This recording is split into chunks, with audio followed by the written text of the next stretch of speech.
Publicite en la radio. 3755-525819. Publicidad @laradio899.com.ar. ¿Querés mejorar tu imagen en las redes sociales? Gustavo Cus te propone books dedicados para vos, tu empresa, proyectos y trabajos con la mejor calidad. Gustavo Cus, tu fotógrafo personal. WhatsApp 3755-564816. En Facebook, Cus Fotografías. Sabores te recuerda. Pizzas, empanadas, milanesas. 425-027. Espero tu llamada. Toma agua pura. Te cuidas vos y tu familia. Te instalamos en forma gratuita un purificador de agua para que lo pruebes. Asesórate con Jorge Cus. Teléfono 3755-525819. Palabras exactas y oportunas. Desde la radio les decimos que nos encontramos en otro barrio. Estamos ahora en Gobernador Barreiro 1176, siempre con una mano extendida y nuestra voz en el aire.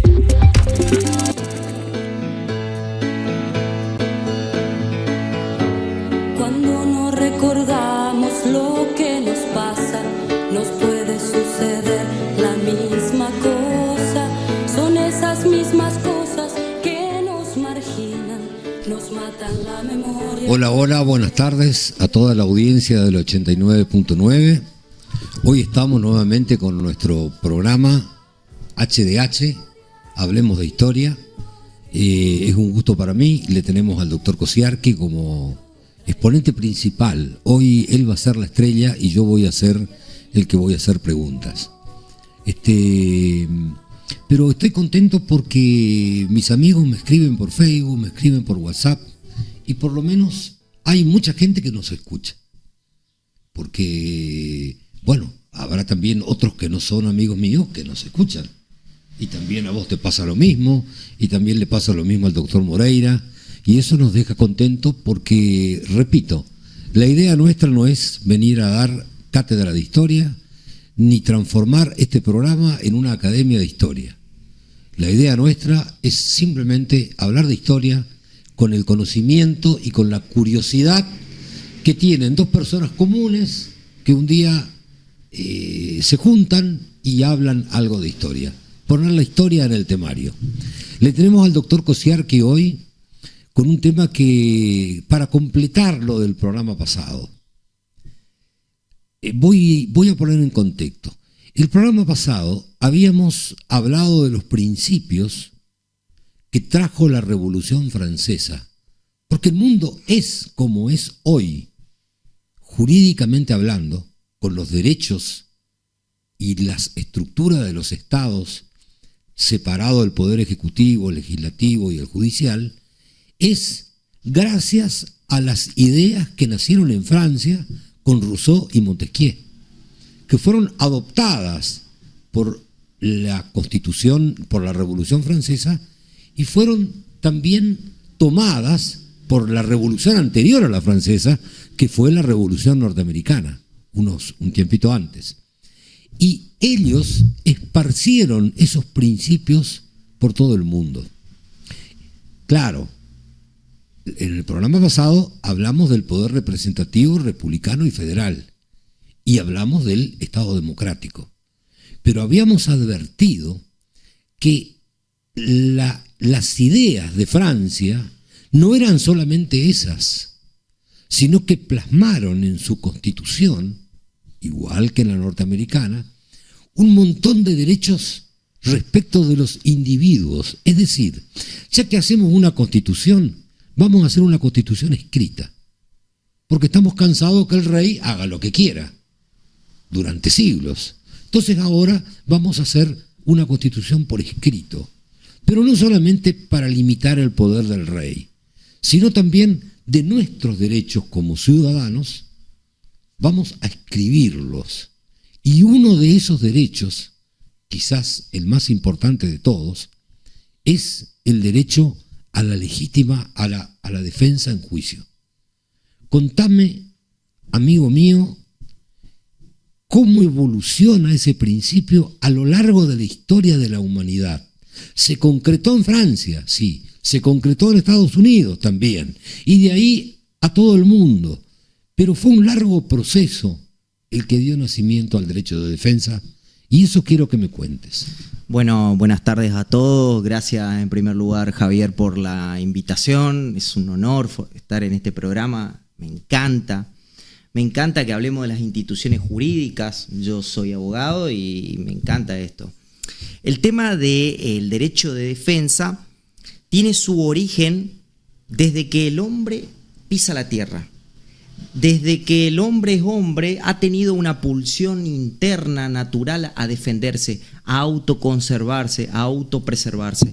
Hay un autor... Bueno, pero eso se nota en cualquier conversación común. Exactamente. Cuando vos te sentís atacado, automáticamente te defendés. Los niños cuando hacen una macana salen corriendo, o cuando juegan a tocar el timbre, no se quedan en el lugar, salen corriendo. Defenderse es un instinto. Es un instinto. Y el problema o la discusión ha girado en torno en si hemos respetado, o mejor dicho, si hemos reconocido y respetado ese instinto natural a lo largo del tiempo con los distintos sistemas de enjuiciamiento que hemos tenido. Porque resulta ser que antes de la Revolución Francesa fueron 11 siglos más o menos, 10 siglos, 9 para algunos, porque tampoco se sabe con exactitud, que existió el sistema feudal y el sistema monárquico. Y el poder del señor feudal y el poder del monarca eran absolutos.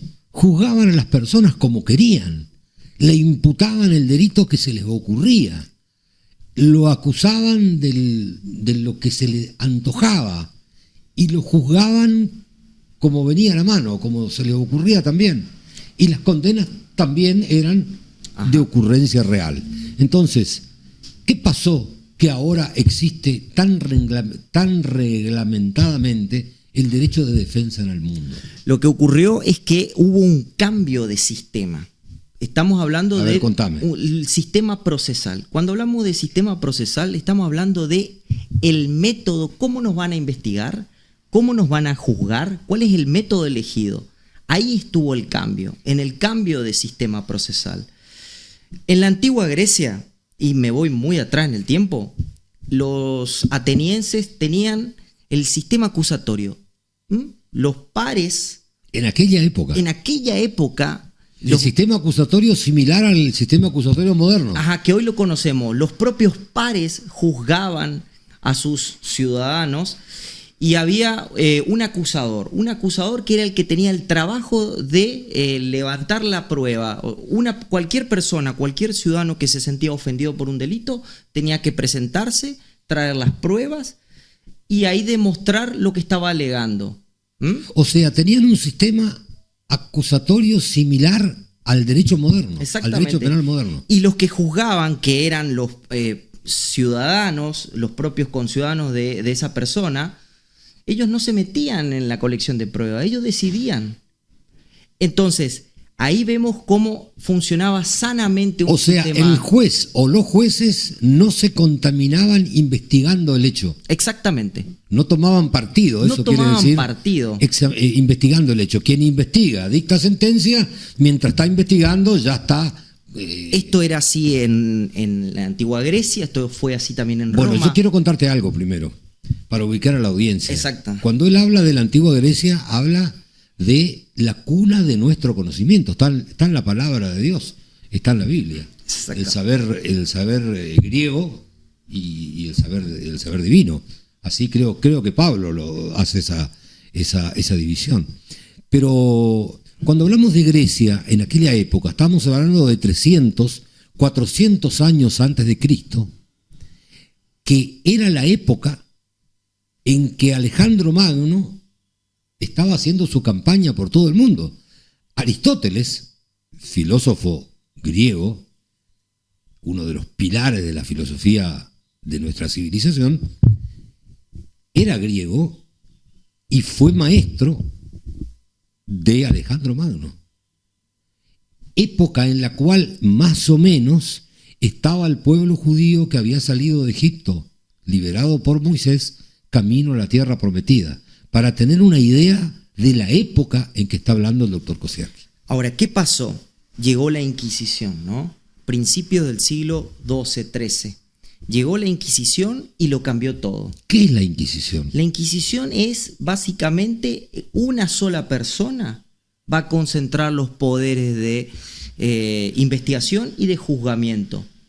Entonces, surgieron los tribunales de la Inquisición y acá era, bueno, muchachos, nosotros vamos a recolectar la evidencia y vamos a ver qué entidad le damos a eso. O sea, tribunales de la Inquisición te estás refiriendo a tribunales religiosos. Tribunales religiosos. De la Iglesia Católica, De la que era Iglesia Católica. la única iglesia Ajá. que conocía Occidente en esa época, lo que hoy es Occidente. Exactamente. Allá en Oriente estaba el Sí. budismo, etcétera, pero el mundo romano, Sí. a partir de Constantino, oficializó la Iglesia Católica como la iglesia del mundo. Sí. Era el mundo era Roma. Exactamente, y este modelo se expandió por toda la Europa continental y ahora te voy a explicar a qué lugar no llegó. Esto se expandió por España, por Francia, por Italia, pero no... O sea, tenían tribunales religiosos. Tribunales religiosos. Ellos iban a investigar, a recolectar la prueba y iban a juzgar. Y la persona era un objeto de averiguación, un objeto de investigación. No podía defenderse, no podía contradecir, no tenía derecho, no tenía voz ni voto. No podía hablar en el juicio que se le seguía a ella misma. Exactamente. ¿Y cómo se investigaba? Porque acá está lo interesante. ¿Cómo se investigaba? Torturando, golpeando. O sea, los tribunales religiosos Sí. de la iglesia Ajá. única en aquel momento, que era la Iglesia Católica, Sí. saquemos Oriente y saquemos los musulmanes, que es otra religión que ya existía. Pero en el mundo romano, los tribunales católicos investigaban torturando a la gente. Claro, y esa era la prueba, la confesión. Una confesión extraída, arrancada a la fuerza, a la violencia, esa era la prueba. Pero Y garantía listo. ninguna, si Garantía te torturan, ninguna. vos decís lo que... Ninguna. Y se hicieron códigos, se hicieron normas de cómo debía recolectarse esa prueba, qué elementos utilizar, cómo golpear, cómo pegar, cómo apretar.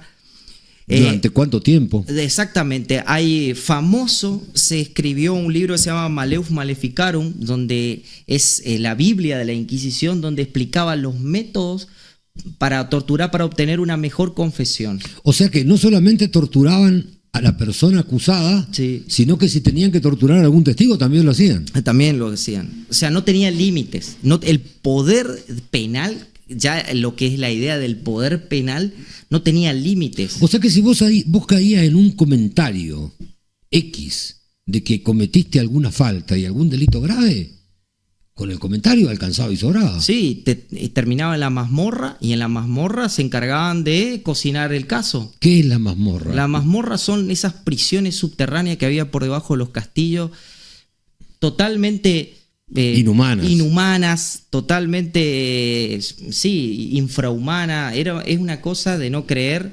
que contradice totalmente con los postulados que surgen ahora en nuestra Constitución. ¿Y estaban ya previstos los delitos por los cuales las personas lo iban a juzgar? ¿O el delito también surgía sobre la marcha? Surgía sobre la marcha, sobre el capricho. Muchos de los delitos eran relacionados justamente como herejía, brujería o atentados contra la propia iglesia o opiniones dispares. Entonces, muchos delitos salían de la imaginación del jugador y otras de las cosas no eran delitos, eran diferencias políticas o diferencias religiosas. Bueno, yo conté en el programa pasado de que tuve la oportunidad de estar en Colombia y fui antes de que cierre, creo que eran 6 menos 5 de la tarde. Me dijiste, estuve escuchando eso. Al Tribunal de la Inquisición, al local donde funcionaba el Tribunal de la Inquisición. Y estaban todos los elementos de tortura. Ajá. Y yo llegué y el guardia me dijo, entre señor, le quedan 6-7 minutos para recorrer, entre, vale la pena. Y vos sabés que no entré por respeto a las víctimas, por respeto a las personas que fueron torturadas en todas esas máquinas que tenían preparadas para torturar a las personas y sacarle la confesión. Y después decía, claro, el tipo confesó. Imagínate vos. Un ejemplo de estos códigos que estoy mencionando, de estas normas o leyes de cómo debía llevarse adelante el proceso, el enjuiciamiento, es la ordenanza de 1670 de Luis XIV. Ese era el ícono del proceso inquisitorial, era el ícono del código por excelencia de la Inquisición. Bueno, llegó la Revolución Francesa, lo cambió todo y surgieron las leyes de la Revolución que instauraban un código de corte acusatorio. Pero apareció un personaje que es Napoleón Bonaparte, que siempre fue un conciliador, que quería quedar bien con todos. Con Dios y con el diablo. Con Dios y con el diablo, con los revolucionarios y con el establishment real. Y dijo, vamos a hacer un sistema mixto.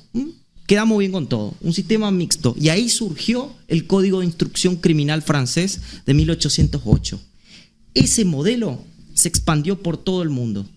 Salvo, y ahora te voy a contar... ¿Y en qué consiste el sistema mixto de juzgamiento? La Inquisición ya la vimos. Eso ya la vimos. Era juzgar como se me ocurre, inclusive torturando al acusado y a los testigos, y imponer la pena que se me ocurría.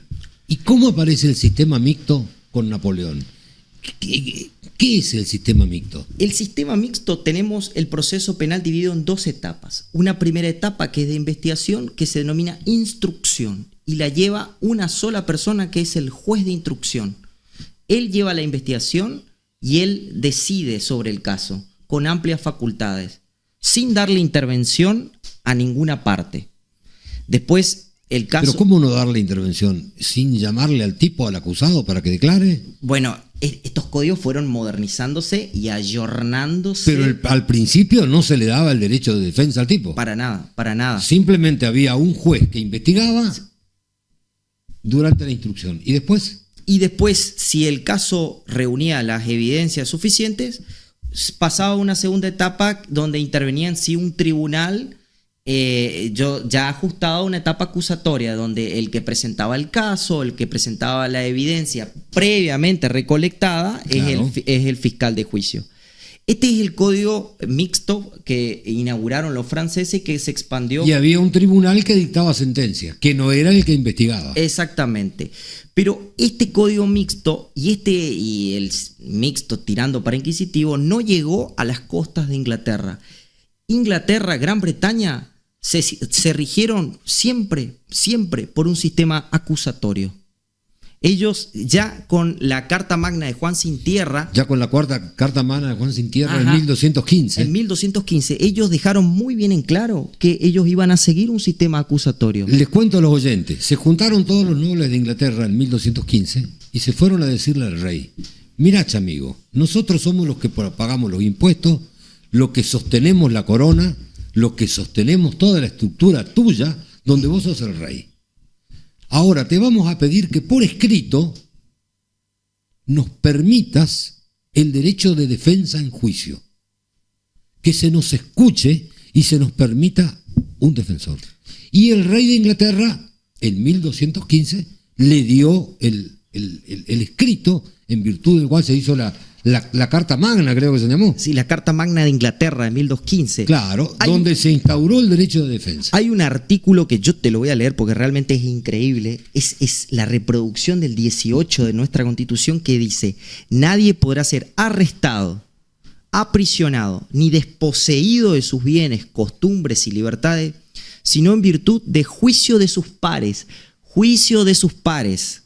En Inglaterra. En Inglaterra. En 1215. Exactamente. Cuando en esa época en Europa, en la Europa continental, existía la Inquisición. Claro, la Inquisición estaba en su máximo apogeo. En su máximo apogeo. Exactamente. Entonces ellos... ¿Y por qué en Inglaterra no había Inquisición? Y porque el pueblo se mantuvo firme en ese aspecto y la realeza se mantuvo firme también en que no avance esas injerencias por parte del establishment real y de la iglesia. Pues sabés que me contaba un historiador, un amigo historiador, que uno de los reyes de la época en Inglaterra, no me acuerdo si era Eduardo IV, Eduardo V, no recuerdo realmente el nombre, se quiso casar con una sirvienta y le mandó una carta al Papa para que le autorice divorciarse de su esposa y poder volver a casarse con su enamorada más joven. Y el Papa le dijo, no, señor, usted no se puede divorciar. Entonces el rey de Inglaterra, dijo, ¿cómo? Si yo soy el rey, ¿cómo no me voy a poder divorciar? ¿Saben qué, muchachos? A partir de ahora, la Iglesia Católica de Inglaterra se va a pasar a llamar Iglesia Anglicana. Va a ser exactamente igual a la Iglesia Católica. La única diferencia es que el jefe voy a ser yo, no el Papa. Y va a estar permitido el divorcio y el nuevo casamiento. Y esa terquedad de este rey enamorado hizo que en Inglaterra no funcione la Inquisición. Entonces en Inglaterra los juicios fueron más justos ya desde aquella época que lo que estaba ocurriendo en Europa continental con la Inquisición. Ahora, ¿qué pasó en América Latina o en la América continental? En la América, colonial. ¿Qué recibimos? Recibimos el sistema normativo, el sistema procesal de los colonizadores. De España. De España. Las 7 partidas, que era un sistema inquisitivo. Ya lo dijiste, que en las distintas colonias de Sudamérica habían tribunales del Santo Oficio. Entonces tuvo que llegar la revolución, en nuestro caso la Revolución de Mayo, y ahí se puso sobre la mesa la idea de vamos a hacer nuestra propia administración de justicia. 1810, ya en el acta se plasmó la idea de una justicia, de una administración de justicia independiente. La pregunta era cómo la íbamos a hacer y bajo qué normas la vamos a llevar adelante. Vos no te olvides, 1853 se sanciona nuestra constitución, una constitución de corte liberal que absorbió... Tomó como ejemplo la Constitución norteamericana. La Constitución norteamericana. Que a su vez había tomado como ejemplo las ideas nacidas en Francia. Las ideas nacidas en Francia, pero la Constitución decía una cosa y la Constitución surge del texto que Argentina tiene que tener un sistema acusatorio y un sistema de enjuiciamiento por jurado. Pero ¿qué ocurrió? La Constitución iba para una dirección y los distintos códigos terminaron yendo para otra dirección totalmente distinta. Porque en Norteamérica siempre hubo juicios por jurado. Siempre hubo. Que serían los juicios de sus pares, allá similar a lo que sería el juicio de sus par en Grecia.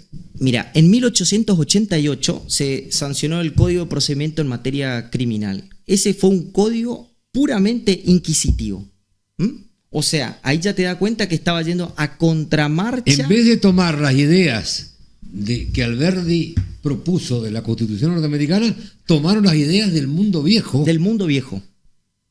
Vos fíjate, me gustó ese análisis que hiciste en uno de los primeros programas, que dijiste que cuando se produce la revolución, los revolucionarios expulsan a los colonizadores y al capital colonizador. Correcto. Pero ¿qué pasa? Nos quedamos con las instituciones los colonizadores. Claro. O sea, sacamos lo bueno y nos quedamos con lo malo. Claro. Y ese código, el de 1888, es un resabio de todas esas normativas. Sociológicamente y psicológicamente seguimos ligados a la corona con todo lo malo, entre ellos el juzgamiento sin derecho a defensa de la corona, quedamos ligados y eso fue lo que hicimos. Exactamente. Nos declaramos libres, pero libres en los papeles. Psicológicamente y sociológicamente seguíamos atados todavía a las ideas de la Inquisición en lo que al derecho de defensa se refiere. Claro. ¿Y ahí qué pasó, amigo? Bueno, en 1992 se sanciona un código, se deroga este código, que era conocido como el Código Barrio, el de 1888. Se deroga, en 1992 se deroga, se saca ese código y se instaura el Código Procesal Penal de la Nación, que es se le denomina el Código Levene, porque lo había ideado Ricardo Levene. Claro, un jurista de la época impresionante. Exactamente. Famosísimo. Pero este código se ajustaba al sistema mixto, copiado de este que yo te acabo de decir, del Código de Instrucción Criminal francés. De Napoleón. De Napoleón, del Código Napoleónico. Entonces, seguíamos con el sistema mixto, seguíamos con el juez Seguíamos instructor. con el tema de que el que investiga es el que te juzga. Exactamente. Te investiga el juez de instrucción y tiene poder para elevarte a juicio o no. Exactamente. Que es un primer juzgamiento, digamos. Termina la instrucción, que es la etapa de juntar pruebas, y el propio juez de instrucción que investiga es el que decide mandarte a juicio o no mandarte a O no, juicio. exactamente. Y este código de 1992 surgió cuando en Europa ya se estaba cuestionando todo este sistema. En Europa ya se estaba cuestionando este sistema mixto. O sea, nosotros llegamos siempre tarde. Y bueno, ahora está bueno, se sancionó y se está implementando por jurisdicción el Código Procesal Penal Federal. Pero ¿qué pasó en las provincias? La provincia de Córdoba dio el salto y en 1900 se adelantó a la nación. Y en 1939 sancionó su Código Procesal, que era una copia del Código Procesal Penal de Italia. Por eso te digo, dio el salto a un código mixto, adelantándose a la nación. Pero entonces, esto se está produciendo gradualmente, de a poco. Ahora sí, Córdoba y más de muchas provincias ya tienen actualmente un sistema puramente acusatorio. Bueno, seguimos con la cronología y llegamos a la organización nacional lograda por la Constitución de 1853, ¿no es cierto?, con las ideas de Alberdi, donde que tomó de Estados Unidos, que a su vez había tomado las ideas de Francia, donde se escribió el derecho de defensa en forma escrita en la Constitución. Nadie puede ser juzgado si no es defendido por alguien. Uh-huh. Y por supuesto el derecho de defensa incluye el derecho de declarar cuantas veces quiera. El derecho de defensa... El derecho de declarar o de no declarar. O no declarar. Pero además el derecho de defensa comporta otras cuestiones. ¿Cuáles son? Por ejemplo, no cualquier proceso, el debido proceso. O sea, me tienen que presentar la prueba, acusación. Tengo que contradecirla o descargar. O sea, vos como imputado tenés el derecho a controlar la prueba, a controlar la prueba que se está produciendo en tu contra. el que se está produciendo. Por eso hay un principio, la definición de debido proceso es acusación, defensa, prueba y sentencia. Esa es la definición. Así debería ser el proceso en el cual se inserta. Bueno, o sea que a pesar de nuestra Constitución, que prácticamente copió el derecho de defensa y de debido proceso de la Constitución de los Estados Unidos, Uh-huh. que a su vez había tomado las ideas filosóficas de Francia, Uh-huh. esa Constitución existió desde 1853, pero en las provincias los códigos seguían siendo inquisitivos. Exactamente, los códigos seguían siendo ¿Y inquisitivos. cómo siguió a partir de ahí?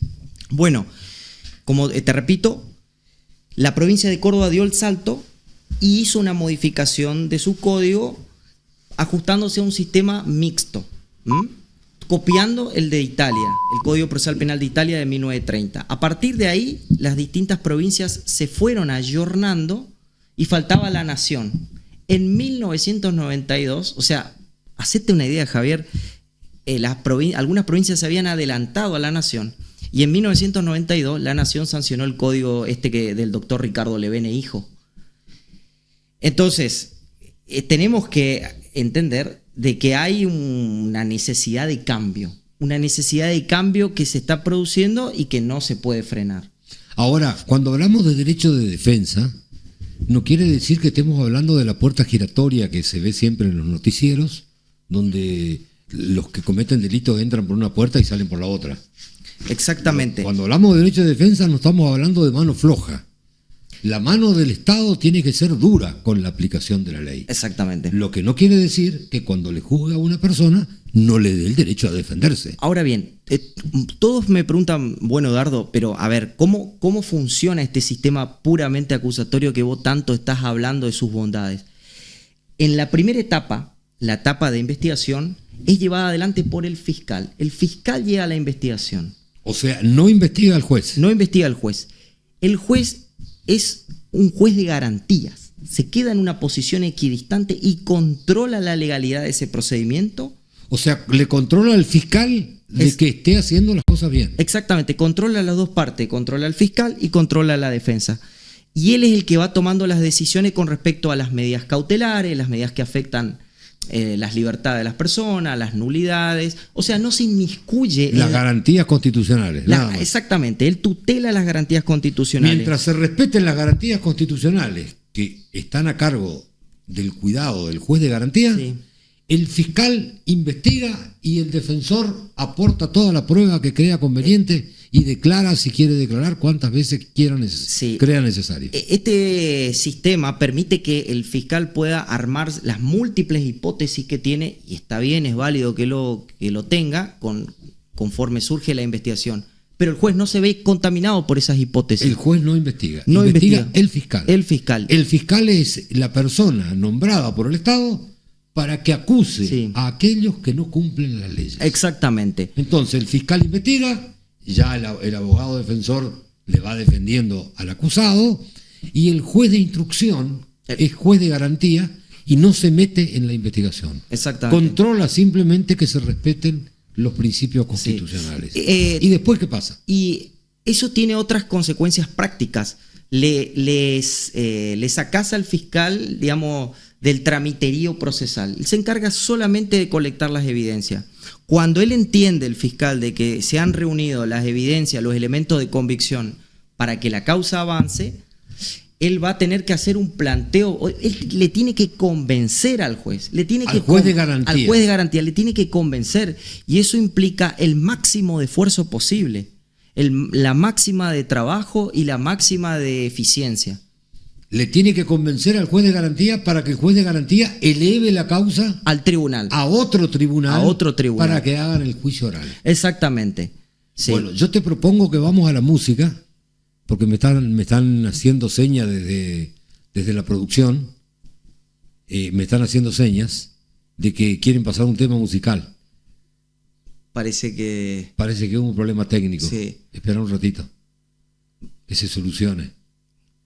si no seguimos, yo no tengo problema. A mí estos temas me encanta hablar de estos temas. Bueno, entonces vamos a seguir con el... Ahí está, mirá.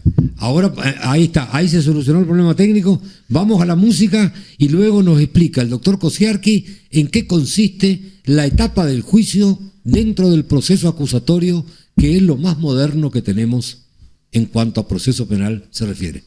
Publicite en la radio 3755-525819. Milanesas.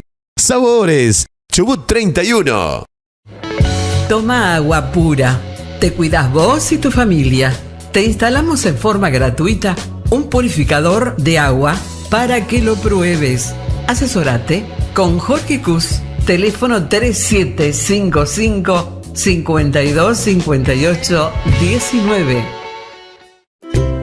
¿Querés mejorar tu imagen en las redes sociales? Gustavo Cus te propone books dedicados para vos, tu empresa, proyectos y trabajos con la mejor calidad. Gustavo Cus, tu fotógrafo personal. WhatsApp 3755-564816. En Facebook, Cus Fotografías. Bueno, seguimos con la segunda parte del programa y te vamos a preguntar, doctor Kosiarki, ya me contaste cómo es la instrucción en el proceso moderno. Ahora contame cómo es el juicio en el proceso moderno. Y por último te voy a preguntar qué pasa en nuestra provincia. Si vos querés hablar sin que yo te pregunte, métele. Tenés toda la autoridad. Gracias por cederme la palabra. Ya estoy muy acostumbrado a cómo se hacen los juicios. Bueno, el tema es el siguiente. La etapa de juicio se ajusta a un sistema acusatorio donde el fiscal va a presentar el caso. Él va a presentar el caso ante un tribunal que no vio el expediente todavía. Que no vio el expediente. No está contaminado en nada. En nada, no tiene ni idea de qué se trata, nada. Va a hacer lo que se llama una primera lectura de una requisitoria de elevación a juicio. Sí, señor. Esa es la pieza acusatoria con la cual va a abrir un paso. Va a abrir el debate, y en esa pieza acusatoria él va a ir planteando su teoría del caso. O sea, el fiscal le explica al tribunal de qué le está acusando al tipo que está enfrente. De qué es lo que le está acusando el imputado que llega a juicio. A partir de ahí se abre el debate y se empieza a producir toda la prueba que fue previamente colectada. Declaran los testigos, se reproducen las cámaras de seguridad, se reproducen las grabaciones, declaran los peritos, las cámaras Gesell, las pericias, se leen los fundamentos de la pericia, etc. A ver, hay algo, exactamente. El juicio es la etapa central del proceso, es lo más importante, porque ahí la evidencia o el elemento de convicción se transforma en prueba. Prueba que es la que va a fundamentar la sentencia. Bueno, pero contame, y después que el fiscal presenta las pruebas, ¿qué pasa? Se le corre vista a la defensa. A la defensa para rebatir. Que la defensa rebata si quiere. Si quiere. Y tiene elementos. Rebata la acusación. En el medio de todo esto, el imputado puede declarar. Sí, señor. Puede declarar cuantas veces quiera. Es su derecho, ahí está. Es lo que se denomina la defensa material. Sí, señor. Por oposición o en diferencia a la defensa técnica. Y luego que el fiscal le acusa y el defensor se defiende, ¿qué pasa? Y ahí el tribunal toma un veredicto, una sentencia. Esa sentencia... O sea que la función del tribunal es controlar el debate, que se cumplan los pasos de acusación y defensa, y después solamente dicta sentencia. Solamente dicta sentencia. Inclusive hay códigos, no es el nuestro, que le prohíbe a los miembros del tribunal hacer preguntas. Ellos no pueden meterse en la disputa, en la contienda. O sea, las preguntas que nos hace el fiscal no las puede hacer. No las puede hacer, no se puede meter. Porque la idea es que el que juzga no investigue. Exactamente, no puede hacer preguntas en el sentido de investigación. Sí puede hacer llamado de atención o cortar o cuando un declarante, un testigo está divagando esas cuestiones. Pero esas disposiciones... Bueno, yo quiero contarte que he participado en juicios orales. Eso todos lo sabemos. En muchos, gracias a Dios, algunos importantes. Y yo siempre estuve convencido de que la sentencia ya la tenían antes de que empiece el debate. No quiero acusar a nadie, pero yo creo que ya tenían una idea. Porque, ¿qué pasa en nuestra provincia? Contame. Bueno, en nuestra provincia, en Misiones tenemos un sistema mixto. No es historia, pero es derecho, así que ya estamos en esto. Es un sistema mixto. La primera etapa la lleva adelante el juez. Él investiga, él colecta las pruebas y eleva el expediente. La verdad que está difícil que el juez vaya a contramarcha de su propia investigación, de su propia hipótesis preformada. Sí, señor. Y eleva la causa a juicio. En la etapa de juicio también ocurre lo mismo. El tribunal, los jueces se salen de su rol de juez y empiezan a hacer preguntas. No hay prohibición a ese respecto. Entonces, se produce eso del prejuzgamiento, que no debería. Y se pervierte la garantía de la imparcialidad. Porque a todo esto, ¿por qué nosotros tanto bregamos por el cambio de sistema? Porque queremos resguardar una garantía que no quiere decir que los jueces hayan dictado sentencias injustas. Una cosa es haber tenido idea de la sentencia antes de empezar el juicio y otra cosa es dictar una sentencia injusta. Exactamente. Yo creo que los jueces, en muchos de los casos que yo he participado, han dictado sentencias justas. Sí. En muchísimos casos. Sí. Pero me dio siempre la idea de que ya habían leído el expediente y ya iban al debate con cierto grado de convicción, capaz no total, pero sí bastante tomado. Bueno, ¿y el juicio por jurado qué es? Y el juicio por jurado... Porque acá no hay juicio por jurado. No hay juicio por jurado. ¿Por qué no hay? No hay yo creo que le tienen miedo. Tienen miedo que la ciudadanía no sepa juzgar. Pero yo creo que estamos preparados, las personas tienen, por más precaria que sea su formación, tienen un valor o un sentido en su interior que los puede guiar para que... ¿Y cuál es la estructura de un juicio por jurado? ¿Cómo funciona? Bueno, pues me hablas de juez, de fiscal, el tribunal que dicta sentencia, tratando de no estar contaminado, pero ¿y el juicio de jurado cómo se estructura? Bueno, para empezar, el juicio por jurado es una exigencia constitucional. Sí. Está en la Constitución. Que nunca se puso en práctica del todo, pero está en la Constitución. Nunca se puso en práctica del todo. Digo del todo porque hay provincias que ya tienen sistema de juicio por jurado. Una de ellas Córdoba. Córdoba, Chaco. Mira vos. Provincia de Buenos Aires para determinados delitos.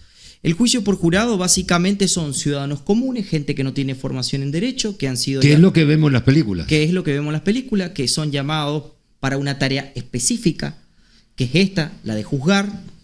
Generalmente se suelen sortear, sale por padrón. Suponte que hayan 15 jurados. Exactamente. Y bueno, 15 jurados se ubican en la sala en un lugar. Y después, Bueno, ¿las partes cuáles son? Después tenemos el jurado y tenemos el juez técnico, que el juez técnico solamente va guiando el devenir del proceso. Controla que se respeten las garantías constitucionales Sí. en el devenir del Pero del no juicio. se mete en la decisión, de final. culpabilidad o inocencia, que esa es la que adopta el jurado. Esto es lo que se llama los jurados escabinos, donde tiene una composición, digamos, es mixto. Tenemos jurado y un juez técnico. Ese es el sistema O escabinado. sea, está el jurado ahí y hay un fiscal que acusa Exactamente. y que trata de convencer a los jurados. Claro, las partes se dirigen no hacia el juez técnico, Claro. sino que se dirigen al jurado. A ellos tienen que convencer.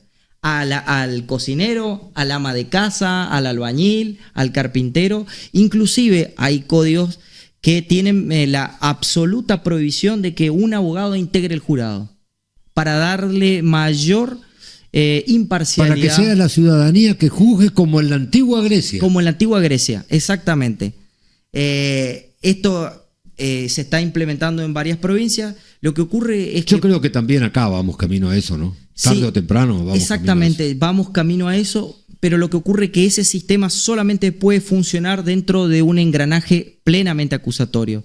Si no, vamos a seguir teniendo el juez de instrucción, el expediente totalmente contaminado. Entonces, yo creo que hay que hacer algunos cambios previamente a la O implementación. sea, para que investigue un fiscal, como pasa a nivel de nación, Sí, exactamente. investiga el fiscal, el juez de garantía solamente controla, Sí, después decide si eleva la causa a juicio o no, Sí. si el fiscal lo convence, Sí. o lo convence el defensor, no eleva la causa a juicio, sí, y si eleva la causa a juicio, se tramita por un juicio por jurados, integrado por ciudadanos comunes. Y en algunas legislaciones tienen previsto que el fiscal que actuó en la investigación vaya a defender su caso en el juicio.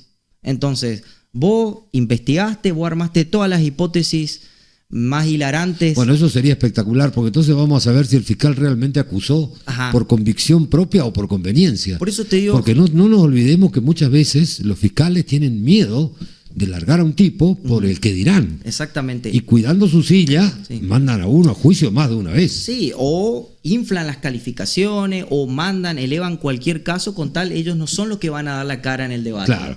Y se lavan las manos diciendo yo no lo juzgo, que lo juzgue el tribunal. Exactamente. Y el pobre tribunal allá se encuentra con que más de una vez absuelve a personas donde no hay acusación en el juicio. Exactamente. O sea, llegamos hasta ese ridículo que se ha repetido muchas veces. Acá no verán, ¿no es cierto? Exactamente. Hay un principio que es el acusatorio, que no se puede hacer, no se puede llevar adelante el proceso. O sea, si sin el tipo acción. era inocente y te diste cuenta de entrada que era inocente, ¿para qué lo llevaste a juicio? Exactamente. Solamente para que no te nombren en los diarios. Exactamente. ¿Entendés? O en la radio. Este sistema nos obliga a ser más responsables en nuestras decisiones y en nuestro trabajo. Y le obliga al fiscal, me estás contando, que hizo la investigación preliminar, le obliga a que esté en el juicio acusándolo al tipo. Exactamente. Y si su acusación es floja, de papeles, como se dice normalmente, va a quedar en evidencia porque es público encima. Exactamente. El debate, vos bien lo sabes, no es para cualquiera, o sea, implica una serie de destreza y de habilidad y de sagacidad que no todos los defensores lo tienen.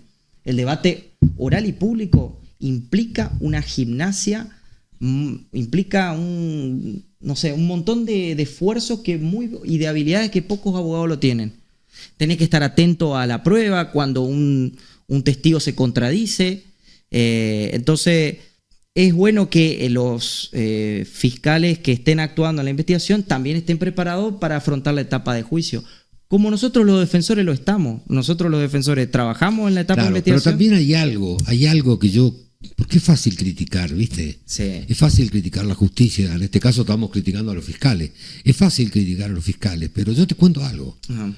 Yo en mi estudio, cuando trabajaba muchísimo, tenía 15 casos, a lo sumo, en boga. Ujú. Hoy tengo 5. El fiscal tiene 2.000. 100 causas, 2.000 causas. ¿Cómo hace para leer? ¿Cómo hace para pensar el derecho con el mismo tiempo y la misma dedicación que le dedicamos nosotros Bueno, ahí, a nuestros pocos expedientes? ahí juegan otros principios donde el fiscal también tendría que ser un gestor de conflicto y decir, no, para, esto no lo puedo atender, como en los Estados Unidos. Él decide qué es lo que amerita que acá en los juzgados en Oberá y en la provincia de Misiones se recibe todo, desde el delito más berreta, desde el delito más pequeño, y eso insuma un desgaste, un dispendio terrible. Es inhumano trabajar con 1.000 expedientes que no lo podés leer. Sí. ¿Cómo vas a mandar a un tipo a juicio si no le pudiste leer el expediente? Va una persona y dice, me denuncio a mi vecino porque me miró feo, y le toman la denuncia por eso. Y cuando deberían decir, no, esto no, y empezar a redireccionar los esfuerzos en lo más grave. Esa es mi humilde opinión. Y yo trato de no ser, de ser fundada en mis críticas. Yo quiero el mejor sistema para nosotros. Sí, sin duda. Entonces nosotros tenemos que buscar un sistema que se ajuste al paradigma constitucional. Nosotros tenemos que buscar el mejor sistema. ¿Y cuánto faltaría, decís vos, para que en nuestra provincia, ya esto no es historia, pero somos abogados, sí. ¿Cuánto faltaría en nuestra provincia para que se instrumente, esto es futurología Pura, que se instrumente el juicio por jurado? ¿Vos crees que falta mucho o que vamos ya camino a un sistema acusatorio pleno primero y luego el juicio por jurado? Mira, yo creo que primero estamos camino a cambiar el sistema acusatorio. En primer lugar, eso es lo que primero que tenemos que cambiar. Actualmente hay 4 provincias que le está quedando el sistema mixto: Santa Cruz, Tierra del Fuego, Misiones y Formosa. Son las 4. O sea que lo que va a ocurrir en la provincia inminentemente va a ser un juicio acusatorio. Exactamente. ¿Qué quiere decir el juicio acusatorio? Donde el juez no investiga, Sí. el juez no se mete, investiga el fiscal, el defensor defiende y el juez solamente decide. Exactamente. Una vez que el fiscal hizo la acusación y el defensor hizo su defensa, el juez o tribunal solamente decide. Sí. No toman ninguna medida de investigación. Sí. Para no contaminar su decisión. Su decisión. Yo Eso creo, sería el primer paso y creo que para eso falta poco. Falta poco. Poquito. Falta poco, sí. No sé si poquito en tiempo, porque también es un presupuesto para la provincia. Exactamente, un presupuesto, hay que ver el tema de los recursos, hay que... Pero vamos camino a eso. Pero vamos camino a eso. Yo creo que... Y la última etapa sería un juicio acusatorio por jurado. Por jurado, sí, eso va a ser lo último que se va a incorporar. Bueno, ahora contame, ¿el jurado dicta sentencia? El jurado dicta sentencia, sí, obvio. Pero ¿cómo sentencia? ¿Le dice al tipo cuántos años va a estar preso? No, el jurado solamente se circunscribe a dar un veredicto de culpabilidad o de inocencia. O sea, solamente dicen culpable o inocente. Culpable o inocente, listo. El juez técnico es el que ajusta la condena. Aunque no esté de acuerdo el juez en la condena, tiene que cumplir lo que dice el jurado. Exactamente. Es el soberano, digamos. Exactamente. Hay como una suerte de... se llama cesura de juicio. Se desdobla la sentencia en dos. Un primer veredicto que se limita a la declaración de responsabilidad o no responsabilidad. Que lo hace el jurado. Que lo hace el jurado. Y después un segundo veredicto donde el juez ajusta la condena, si es de responsabilidad. Y tiene que ajustarse al veredicto del jurado. ¿Vos sabés que el juicio por jurado elimina prácticamente la corrupción? Uh-huh. Porque la justicia también está corrupta. De hecho, la justicia no está corrupta. La justicia tiene algunos casos de corrupción. Uh-huh. Por ejemplo, vimos en Corrientes el juez Soto Dávila, que fue apartado por beneficiar a narcotraficantes. Hay jueces presos en el norte que han integrado bandas de narcotraficantes, claro. Han trabajado para narcotraficantes, etcétera. Sí. Hay un montón de casos que eso ha ocurrido. El caso de Maradona ahora, donde la jueza estaba filmando para vender por millones de dólares después la filmación del juicio. Yo creo que además Maradona. además le ganó el ego. Creo que el funcionario judicial tiene que mantener el ego bien guardado. Ahora creo que la justicia no es corrupta, repito, en Argentina, aunque parezca mentira. Yo creo en la justicia argentina porque es una justicia flexible donde uno puede hacer valer sus derechos. Si no, no sería abogado. Mira, derecho. hay excelentes jueces. Pero hay casos de corrupción. Ahora, casos puntuales de corrupción, como esos que nombré. Ahora, y vemos por televisión. Ahora, el juicio por jurados elimina prácticamente la corrupción. Sí, el juicio por jurado aparte le permite a una persona que no tiene ligazón o conexión alguna con el poder judicial o con el poder dar una decisión, lo que hace que sea mucho más puro, más transparente. Sí. Exactamente. Y que el tipo sea juzgado con sentido común. Con sentido común. Creo que me está volviendo esa palabra, sentido común. Porque cuando entra el chorro en mi casa, yo he visto acá no verá, ahora último, cuando yo era joven no era así. Una persona que, por ejemplo, de noche en su casa, como dice la ley, mataba a alguien que quería ingresar a su casa o estaba trepando el muro para ingresar a su casa, automáticamente se dictaba la de legítima defensa privilegiada, como está en la ley, y se lo largaba al tipo. Ahora resulta que por cuestiones periodísticas no se lo puede largar al tipo. Exacto. Hay que dejarlo 2 o 3 meses preso igual. Y después cuando se olvide, lo largan un viernes previo a un feriado largo, como para que una vez que se reinicie todo, la causa se olvide. Es una barbaridad lo que te estoy diciendo, porque un tipo inocente tiene que estar preso para que el juez o el fiscal pueda cuidar su silla. Ahí vos estás mencionando otra de las cualidades que debería tener el órgano jurisdiccional, el juez, que además de la imparcialidad, la independencia. Ser independiente de cualquier tipo de presión, opinión, ajustarse a la ley sin que influyan factores externos. La independencia es fundamental. Por eso, la Convención Americana de Derechos Humanos hace en un artículo, describe con una espectacularidad lo que es el debido proceso. Ser oído con las debidas garantías por un juez competente, independiente e imparcial. Vos sabés que yo creo que el juez tiene que ser independiente para poder ser imparcial.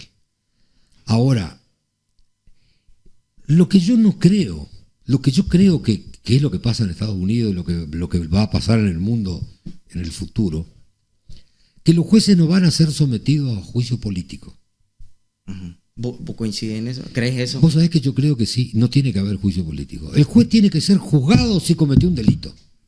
Es disruptivo lo que estás planteando. Por un juicio jurídico, digamos. Ajá. Porque cuando el juez puede ser sometido a un juicio político, ¿qué tiene que hacer? Tiene que estar fallando permanentemente, más o menos como piensan los políticos de turno.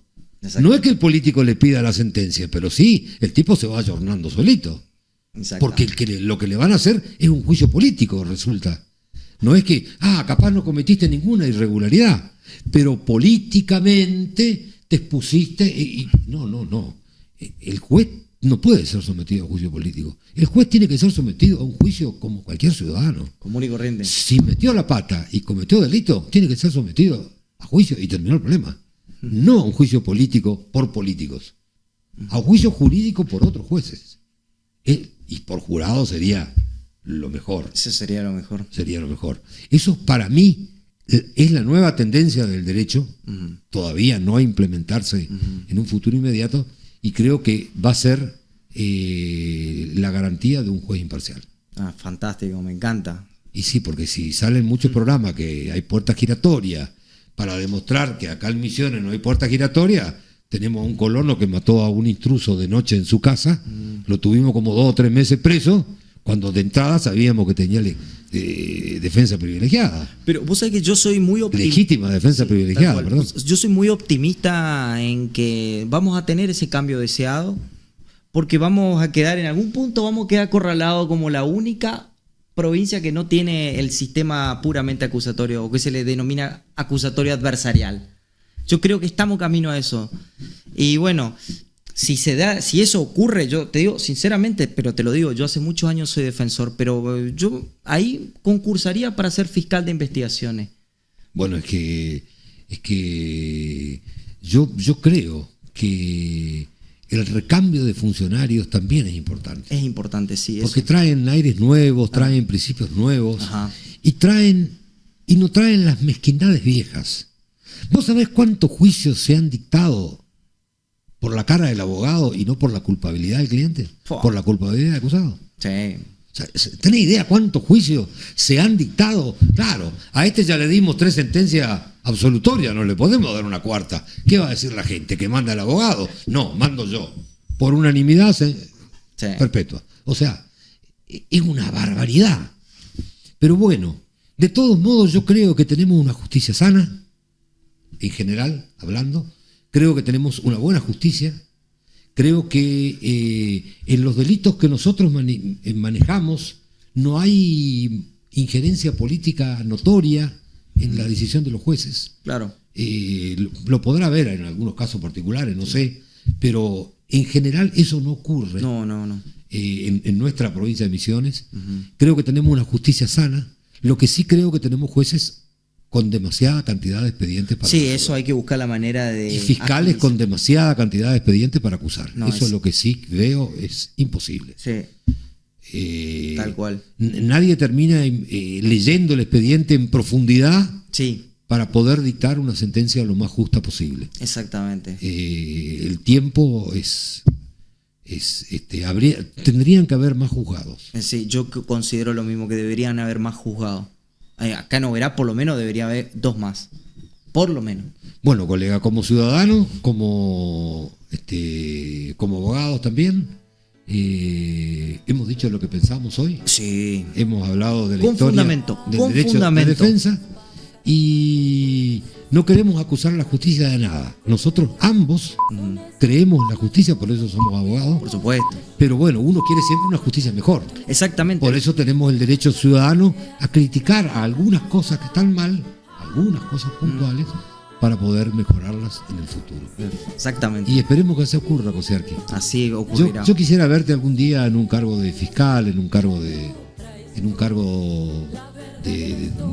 defensor oficial o lo que fuera. Creo que sería una persona muy útil. Porque está muy bueno lo que plantea, porque uno dice, critica de la tribuna, no, vamos a entrar a jugar a la cancha. Y jugar y contame cómo es. Porque es fácil criticar de afuera. Exactamente. Un gusto para todos. Saludos. Tratamos de hacer el mejor programa que pudimos. Gracias. Publicite en la radio 3755 52 58 19. Milanesas. Sabores. Chubut 31. Toma agua pura. Te cuidas vos y tu familia. Te instalamos en forma gratuita un purificador de agua para que lo pruebes. Asesorate con Jorge Cus. Teléfono 3755 52 58 19. ¿Querés mejorar tu imagen en las redes sociales? Gustavo Cus te propone books dedicados para vos, tu empresa, proyectos y trabajos con la mejor calidad. Gustavo Cus, tu fotógrafo personal. WhatsApp 3755 56 48 16. En Facebook, Cus Fotografías.